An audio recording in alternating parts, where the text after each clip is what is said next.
When it comes to setting goals and achieving your dreams, the end goal is not what we should be focusing on, believe it or not. The end goal is our final objective, and it does inspire us to keep moving forward, but it's actually our performance goals that is going to give us the best chance of actually achieving our end goal.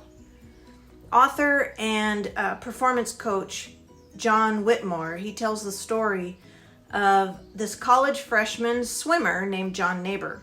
And a good decade before Michael Phelps was even born, John was watching Mark Spitz win 7 Olympic medals in 1972 in Munich, at the Olympics in Munich. And right then and there, he decided, keyword, he decided that he would win the 100-meter backstroke in the 1976 Olympics for gold.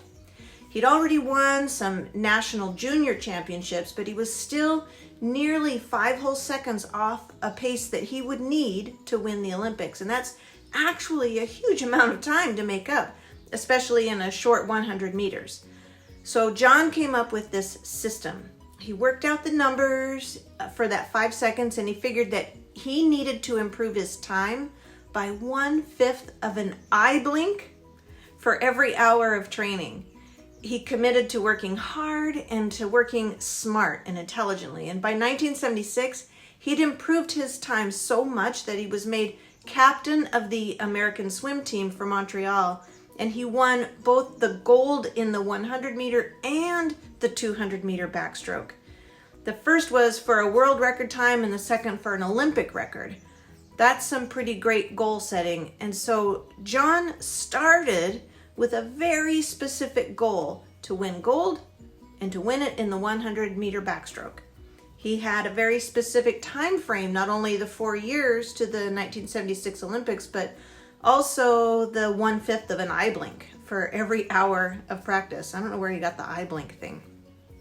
He figured that that was realistic based on the numbers that he'd worked out, and it's a very, micro mini goal for each practice. Because if a goal is not realistic, then there's no hope.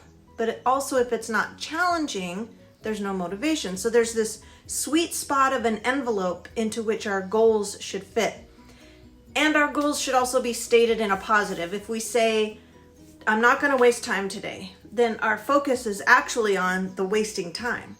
And we tend to get what we focus on. So if we fear failure and we're focused on failure, then that's usually what we're going to get. John Nabor had this clearly defined end goal, which he's supported by his performance goal, and that was all within his own control. And he underpinned all of that with his systematic process. And this formed the platform on which he stood to win gold and achieve his dream. So think through your own end goal and apply this framework for developing your own process for achieving it. And ask yourself, how much am I willing to invest in this process?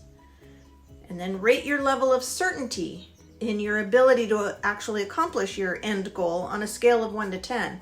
And if it's less than an 8, then adjust it. Adjust the time frame or the end goal itself or something about the process until your certainty is at least an 8. Set yourself up for success.